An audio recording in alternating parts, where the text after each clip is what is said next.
Hello, everybody. Welcome back to Pacers Daily. I am your host, Hery Acosta. It's the middle of the week. Happy Wednesday, and there's actually free agency news going on.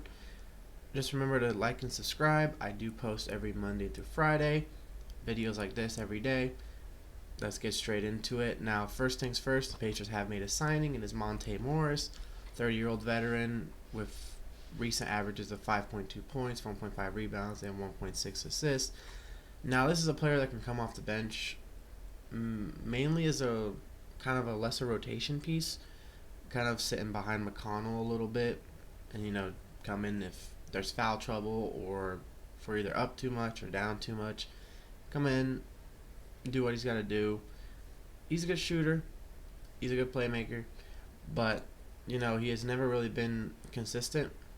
But picked him up on a 1-year deal, and there has been a lot of free agency news over the last 2 days, which is great because usually free agency, the big news are at the beginning, and then towards the end you get just a bunch of people signing on to different rosters to compete for roster spots.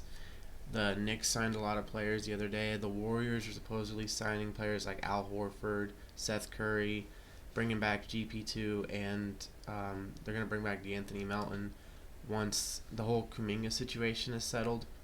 So a lot of teams are making big moves. This is really the only move the Pacers have made recently. Now they've been working out some other players, and they might be able to bring in other players to put them on that training camp roster. But I can see Morris making a team just because we could use more point guard depth with Halliburton's injury. Now Morris probably won't be on the team next year, but just see what he can do. And now next, we've talked about him many times, but finally has signed with a team. Thomas Bryant has signed with the Cleveland Cavaliers.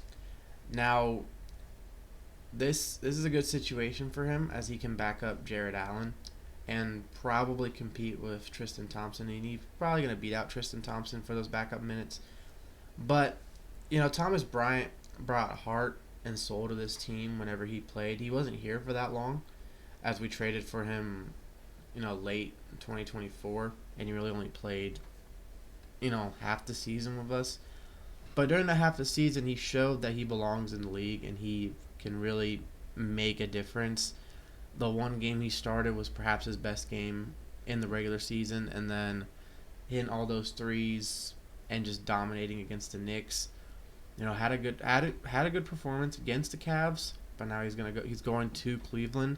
We're pretty much just losing our centers to rivals, but I don't think there's any really beef with Cleveland. It was just just playoff atmosphere. There's really no beef with Cleveland. Obviously, the Mathurin DeAndre Hunter thing that was just a one-time thing, but happy for him. He stays in the NBA rather than going overseas. Like originally reported, he was going to go play with Greece, or originally reported he might have gone to the Knicks because he is a New York native.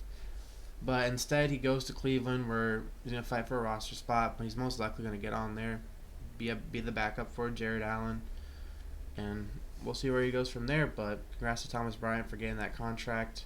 I was really wondering who would pick him up because, he deserves a contract. He's a good player. And I've seen a lot of really good players leave the NBA for overseas this year, and there's just feels like there's not enough contracts going around. But let's talk about preseason. Now, the preseason starts on October 7th, us against the Timberwolves. This is very close. We are almost there. I'm very excited for basketball season, NBA season. I just want it to be October already so we can watch it. But just a few keys and pointers. Now, obviously, it's the preseason, so the starters are only going to play 15 to 20 minutes and maybe even less. But make sure those rotation guys get good minutes and make sure they really get a chance to show what they can do. Now, obviously, it's the preseason, and we know the preseason, it's not going to be as really, the game's not going to be stepped up as much as in the regular season and obviously in the playoffs. But it's still a time where players that know that they're not going to get crazy minutes in the regular season can really step up and prove, oh, I belong here. I belong on the NBA court. I belong on this team.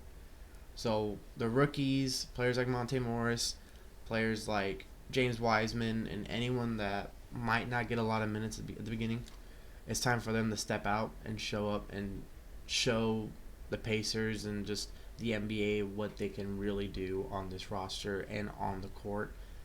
So put that on your calendars. October 7th is going to be the first game for the Pacers. Now, if we win, if we lose, okay, it's a preseason, but I just want to see the team play good, move the ball around, create good shots, and I kind of just want to see how Matherin kind of fits into that starting lineup full time. Now, obviously, like I said, he's going to play maybe 10, 15 minutes, but in those 10, 15 minutes, what can we see? Now, turn away from the Pacers a little bit, talk about the Indiana Fever. Last night's loss was pretty bad, but I don't think it's time to, you know, ring any alarms or ring any bells. Now, yes, it wasn't the best game. There was a few questionable things in that game with refs, but I'm not going to blame the refs for a 22-point loss. But the Fever really just kind of looked a little defeated last night. Now, that's okay. You're playing one of the best teams in the league, but you just got to play like you did game one. And now we got 2 straight home games, so hopefully that changes completely. And, the Fever can make the finals for the first time in years. And that'd be great if both Indy teams went back-to-back making the finals, which we've never done that. So I just think that'd be pretty fire if we did that. But, Kelsey Mitchell was struggling a little bit last night. Leah Boston had a good game. Lexi Hull had a good game. But we just need to step up, bring that fire. I know we have a lot of players injured, but from the bench they are celebrating. They are hyping up their team. We need the team to just kind of come together and play their best game, because this team is capable of making the finals. This team has played great without Caitlin, without Sydney Colson, without McDonald, without all these big players. The team has been playing good. I mean, they beat Atlanta, which was the number 1 seed in the East. So you really can't say much about the team at all. But, I'm excited because basketball season, obviously, the WNBA will be ending towards when NBA actually starts, kind of when their regular season starts. But you just go from basketball to basketball, and I really can't think of anything better.